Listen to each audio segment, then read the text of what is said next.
Hello out there. It's another day and it's another exciting welcome to another guest on this forum. As you know, or if you have not been following what I do here, I like to invite somebody, from who has left his comfort zone, cultural comfort zone, gone to another place, experienced something, and then that person wishes to share, so that he or she can let us know what the person experienced. What did the person learn from that experience? Because we are not all from the same place. And it's our duty, if not a responsibility for us, to respect what people do in other places, because that is where you have found yourself. So the program or the forum is called Cross-Cultural Experience. And one of the ways to get to me, if you want to be a guest, is to just email me crossculturalexperiences@gmail.com. Don't forget the S, crossculturalexperiences@gmail.com. Okay, for today, I have a young man all the way from Kenya. Richard, how are you? I'm doing well, Dr. Uche. How are you doing today? I'm doing very, very, very well, and it's nice to connect and see you one more time. Okay, how would you like to introduce yourself? I leave that to you. Um, Most people go by their names, so I'll just go with that as well. My name is Oh, Uche okay, Onyebadi. okay. Born and raised in Kenya, from a part called Kisumu, one of the cities in Kenya. Where you go The to eat the best fish. If you need the best fish, you go to Kisumu, Lake Victoria. Absolutely. And the funny thing is, most people, when they come to Kisumu, they are shocked that fish is actually very expensive compared to any other place. Yeah, so you want to get the full experience there, where people are really about their, business. I think one of the best meals that you can be able to have there is fish, and it's better if you go by the lakeside to have the fresh, Yes, the lake to the plate. Then of course you can be able actually, to enjoy. that was my experience. We told them we needed fish. They said, "Okay, give us a few minutes," and the fish just came from the lake. Yeah, yeah. That's the experience from the lakeside of city of Kisumu. All right. Do you mind telling us a little bit about what you do for a Yeah, living? yes, I work in the public relations and communications industry. I work with a company called the IMC People, where we are trying to, tell stories about, brands and their impact, comparing to other campaigns that people are doing out there. And we're based in Nairobi. Yeah. Oh, okay. Well, now it's the time for you to tell your own story about your own experience, whether inside or outside of Kenya, it doesn't matter. Yeah. I'll just say that for a long time, I thought I was going to be in the fashion industry. One of my bucket lists, was to travel to fashion house like France and different places. So Yeah, I started doing this when I was very young. Of course, I'd go and pick out my outfits as young as 5, 6 years old, and I think I grew into that. So by the time I was actually getting to know this was something I was passionate about, I yeah. just joined campus, and that was also a very interesting story because the first time I was joining campus, the first time I was coming to the capital city, this is now in Nairobi. And I remember vividly the experience traveling from home, coming to the city for the first time. Of course, Yes. no one is accompanying you. You're used to being with your family and with Okay. your friends and your parents just looking out for you and stuff. But this time around, you're doing it on your own. So previously I'd come to the city, after high school. There's this notion that maybe you have to now start earning, some little money. So we Right. go out seeking for different opportunities. So I ended up getting one through a long-time friend who we had met back in high school. Then he was staying here in Nairobi. So, of course, getting the first job, trying to navigate that, which didn't go quite well. Because I think What after the happened? first, What happened? I think I thought, when you're coming to the big city, everything is supposed to be a bit more easy and streamlined until Right. it comes to the point where you now have to start earning your own living. That is where you discover Yeah. that it's not as rosy as they paint it out there. So, starting my first job, I was actually working in the retail supermarket. I was trying to promote this new product. So, of course, trying to build my confidence there, and also trying to weigh in between, earning my money and also now planning, for college. Now that I Yeah. discovered I was going to be coming to Multimedia University, which is based in Nairobi, to pursue my undergraduate studies. Yeah. So, I traveled. The distance between Kisumu and the city is almost. I think by then it was almost 8 hours, Right. because you have to travel by bus. There was no train. I think they're No trying train. Yeah. Right. I remember. and of course, traveling by air is also is considered. I think with also just where I come from, such things are considered luxury, because Yeah. not not everyone is going to be able to afford that until you navigate something. So even when you're growing up and you see people having, like, maybe a neighbor or a relative somewhere is driving, you feel like, okay, these guys have really made it. So how comes? What do I need to do to get here?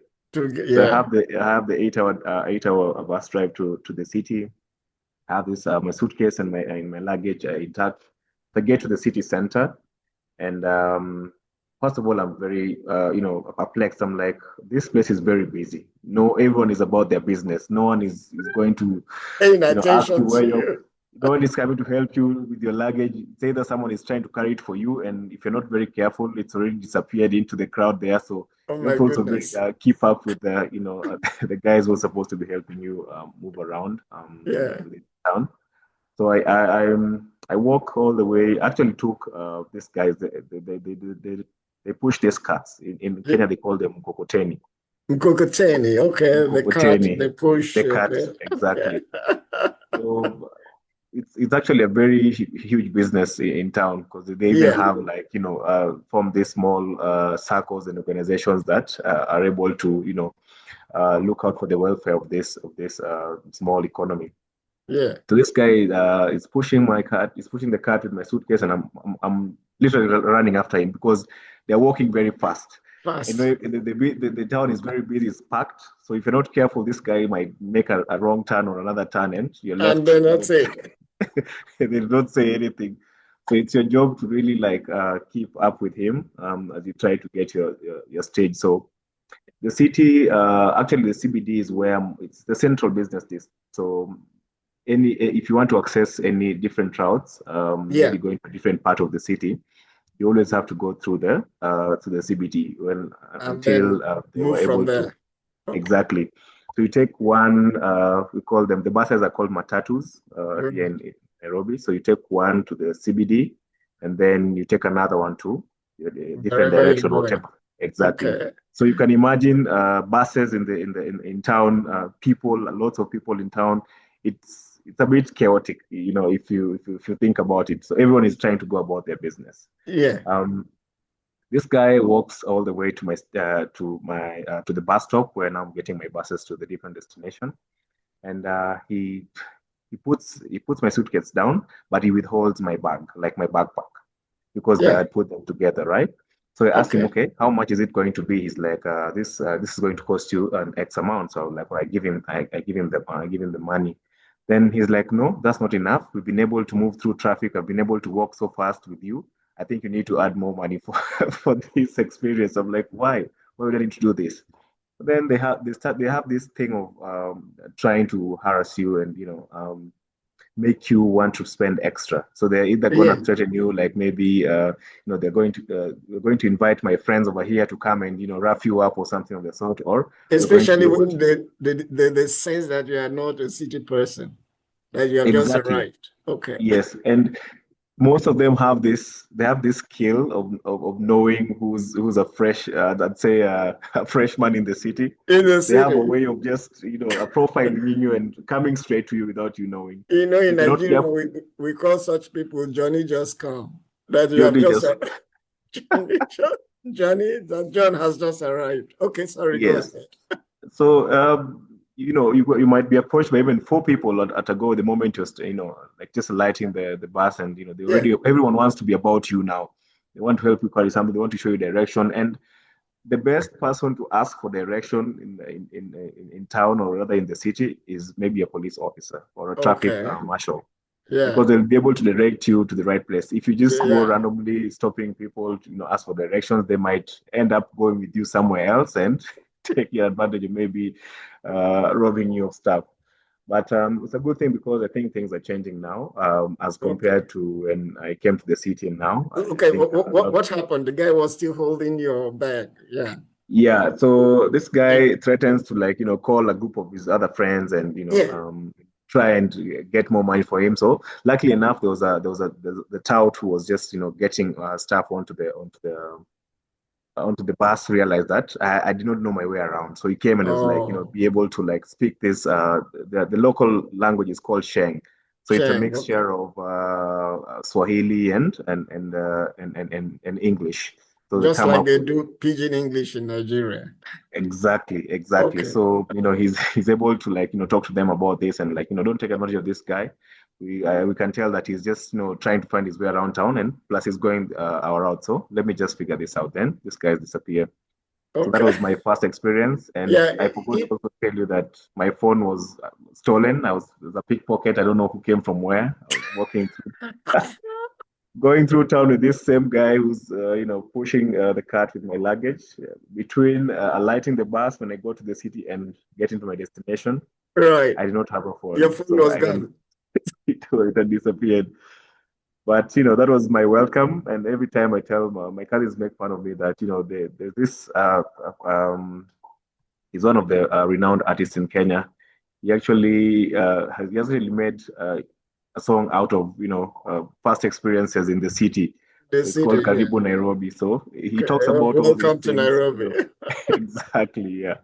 So it's actually a bit, it's the Kenyan way, I guess. So you just get to figure Just get yourself used around to here. it. It's Yeah, just, oh my yeah, goodness. Because yeah, this thing always happens, especially in some developing nations where you come from the rural area and then you go to the city and you're totally mesmerized. And people always want to take advantage of you. But there's always an angel around, just like the guy you talked about who said, yeah. okay, leave this one alone. Because he could tell that you're just, like I said, Johnny just arrived. Yeah, absolutely. Yeah, that's true. That's true. Yeah, I always like to ask, what did you learn from that experience? That's actually a very profound question because Yes, I think the moment I stepped into Nairobi and I had that experience, yes, I automatically knew this is a place where you have to always look out for yourself. Like you have to okay, really be the person who's making the right decisions for you in terms of yeah, what you want to do, who you want to associate with, and how you want to move around.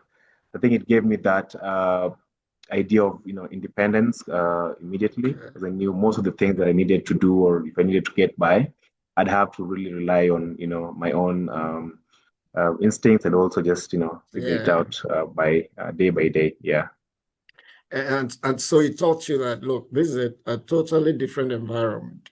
And then when you get to that environment, this time Nairobi, you don't operate on the Kisumu instincts anymore. You yeah, you just adapt to how the city dwellers live. And then when you yeah, go back to Kisumu, you can do what you used to do, but now things are totally different. And I believe probably you found out that that is their own way of life and it works for them. yeah. That's actually true, Yeah. Dr. Uche. And even if you travel back to when I travel back to Kisumu now, I think it's of course the holidays season, and Yes. I usually spend Christmas with the family. So Right. probably driving down there, staying for a few days, and then coming back to Yeah. the city now for the New Yeah. Year's. The moment I go back to Kisumu, it's always a bit more slow pace. Like everything is now, dialed down a bit. It's more quiet. It's more everything is just on a slow, if I, for lack of a better word, maybe slow motion. Like there's not a lot of, the baloo and, you have to be here, you have to move here quickly. Yeah. This, it gives that idea of, going back to your roots. It's more simple, it's more serene and quiet.